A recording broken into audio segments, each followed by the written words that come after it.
Assalamualaikum warahmatullahi wabarakatuh. Hello everyone. First of all, thank you for watching our video. We are from the first group, and in this video, we will present the first material in this semester. The topic is subordination and content clauses. But before we start it, let me introduce the member of this group. This group is consisting of 4 members. There are me, Izzah, Lailatul, Mufida, and then Annisa Sri Wulan, Maulana, Andhika, Aryaputra, and Rizkiawan Adi Putra.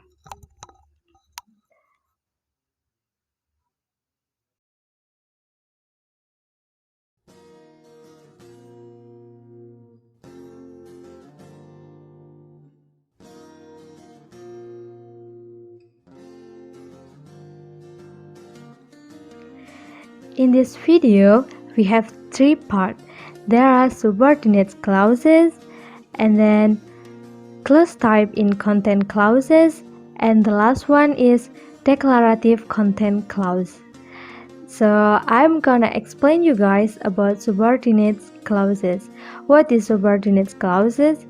A subordinate clause or dependent clause is a clause that cannot stand alone as a complete sentence because it does not express a complete thought. Subordinate clauses will often begin with subordinating conjunction, which are words that link dependent clauses to independent clauses, such as for, since, consequently, due to, because, wherever, before, and after. They can also begin with relative pronouns such as that, which, who, whom, whichever, whoever, whomever, and whose.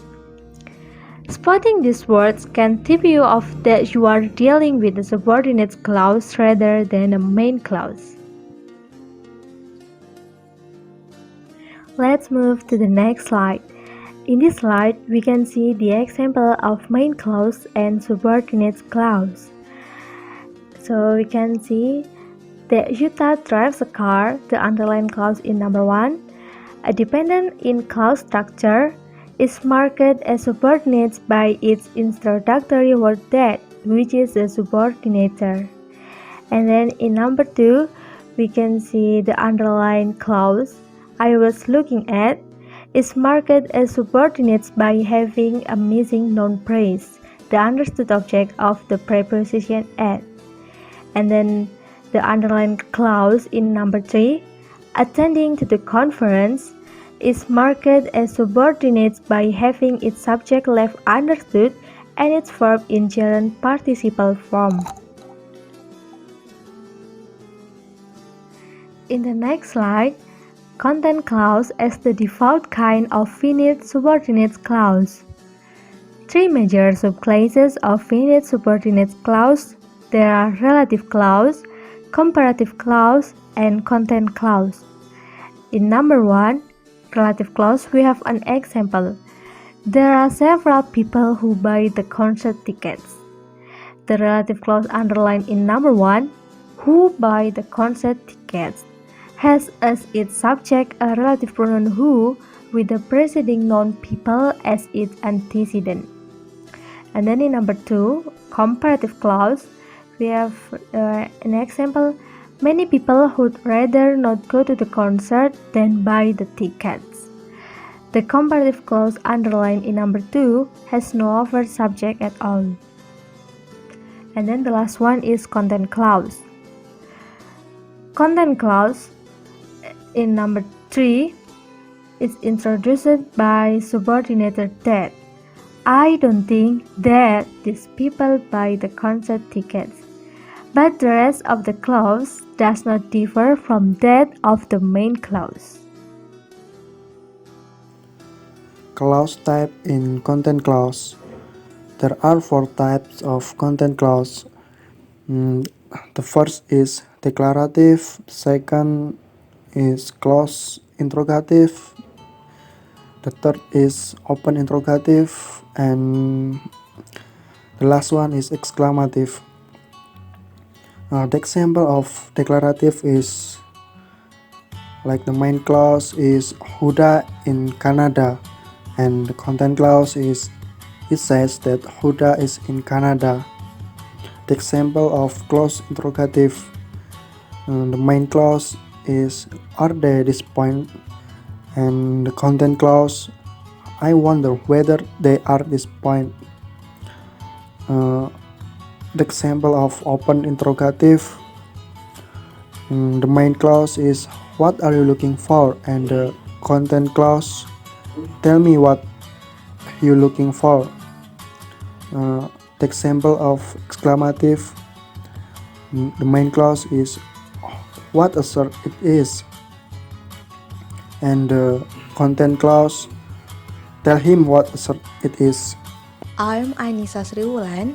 Now I'm going to continue the explanation of declarative consent clause. Declarative consent clause often serve as direct objects of verbs of reporting, perception, and so on.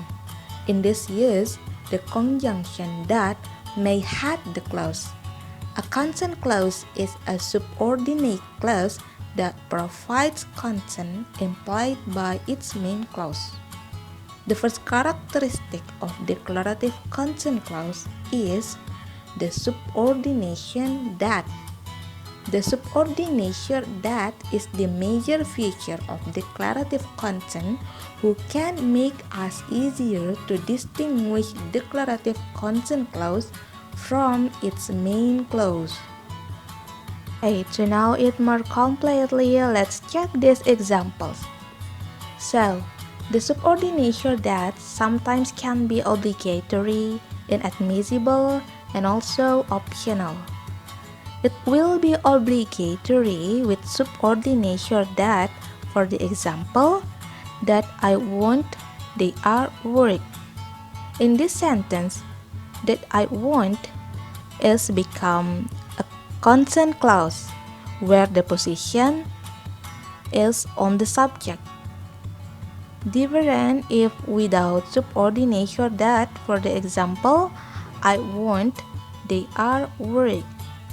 In this sentence, it will not be obligatory because there is no subordination that. And next, inadmissible.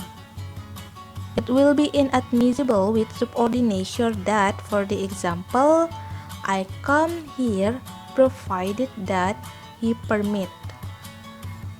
In this sentence, that is inadmissible when a clause as complement to a preposition.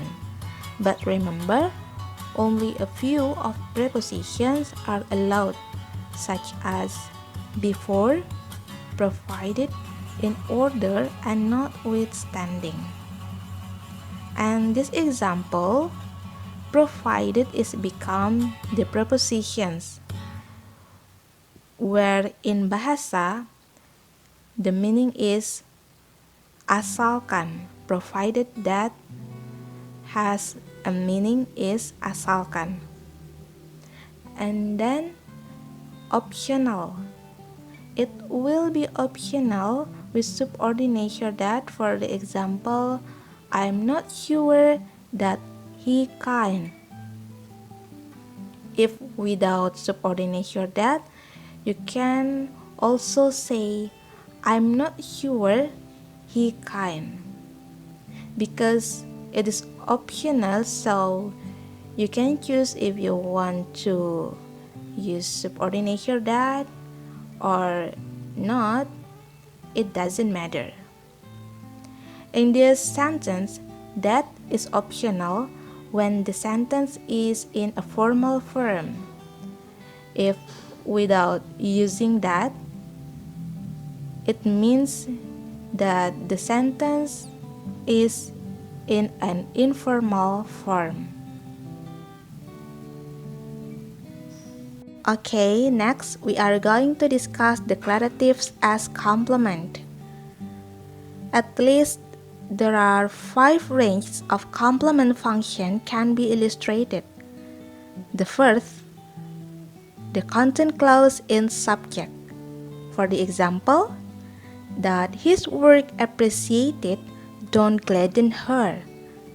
That his work appreciated is become a content clause where the position is on the subject. Second, extra post subject. For the example, it don't gladden her that his work appreciated. That his work appreciated is become a content clause where the position as complement of dummy subject. What is the dummy subject? The dummy subject is it. It don't gladden her become the dummy subject, so that it is called extra post subject. The third, internal complement of verb. For the example, first, I know that you feel exhausted. In this sentence, that you feel exhausted is become a content clause where the position as the complement of verb know. And the second example, he told me that he had been exhausted. That he had been exhausted is become a content clause where the position as the complement of told. And the third example, the solution is that we must study hard. That we must study hard is become a content clause where the position as the complement of verb is. Fourth, complement of noun. For the example, I cannot accept the news that he has left me alone. That he has left me alone is become a content clause where the position as the complement of noun. The noun in this sentence is news.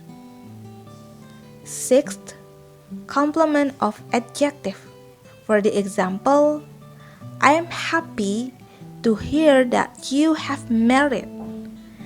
That you have married is become a content clause where the position as the complement of adjective happy. And the last, as the complement of preposition. For the example, first, you can get respected that you are polite. And the second example, I can go during that you give me permit. Let's see in those examples, we can see that the content clause act as complement of preposition where the prepositions are respected and during. We have to remember in this case, not all prepositions are allowed by that, excepted participle preposition. What is participle preposition? Participle preposition is a participle that functions as a preposition.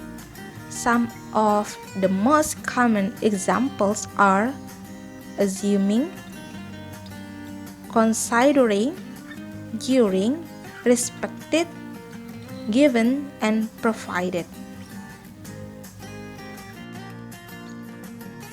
Now let's go to the next material, the mendative construction.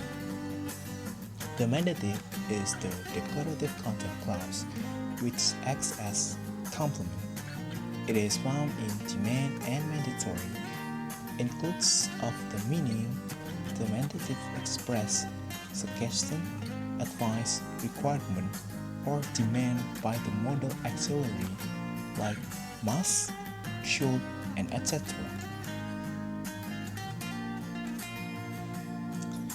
I will give you some example. The sentence is she must be helped as soon as possible. Now I have already changed this sentence to become the mendative form. The mendative has three types. The first one, subjunctive mendative, it is crucial that she be helped as soon as possible. The second one, should manative, it is crucial that she should be helped as soon as possible. The third or the last one is the covered manative. It is crucial that she is helped as soon as possible. Now, based on these examples, the manative have a characteristic such as it is essential, it is crucial, it is manative, or it is important. They are as complement of the content clause. In the subjunctive manative 3.1, we can see the content clause have to use be and where infinitive, although the subject is third person singular to present subjunctive, and for the past subjunctive, use of the plain form of the verb be too. Likewise, in the should manative, as special auxiliary of manative after should, followed by verb be. Whereas in 3.3, the plain form of be use am or is or are. Now let's jump into the potential ambiguity. As we know that the characteristics of manative complements are like demand, vital, essential, and mandatory. But in ambiguity potential, some limits that use are insist and important. For the more understanding, let's see these examples. The first sentence, it is important that he come here. The second one, it is important that he came here. Now, based on these examples, in the first sentence, it is included to unambiguously manative because it uses subjunctive form, where the meaning it is similar that I made requirement to make him come here. While in the second example, it is included to potential manative ambiguity because the verb come use the past form, so we can get the understood as the covered manative or non-manative. If covered manative, we get the meaning that I made a requirement he come here this moment. Whereas if non-manative, possibility has the other meaning that I required that he came here, it not in this moment. I think that's all our presentation from us, the first group. If you have any trouble on understanding this material or you do not understand our materials, please don't bother to contact us. Please stay healthy and be careful in this pandemic situation. Thank you. Wassalamualaikum warahmatullahi wabarakatuh.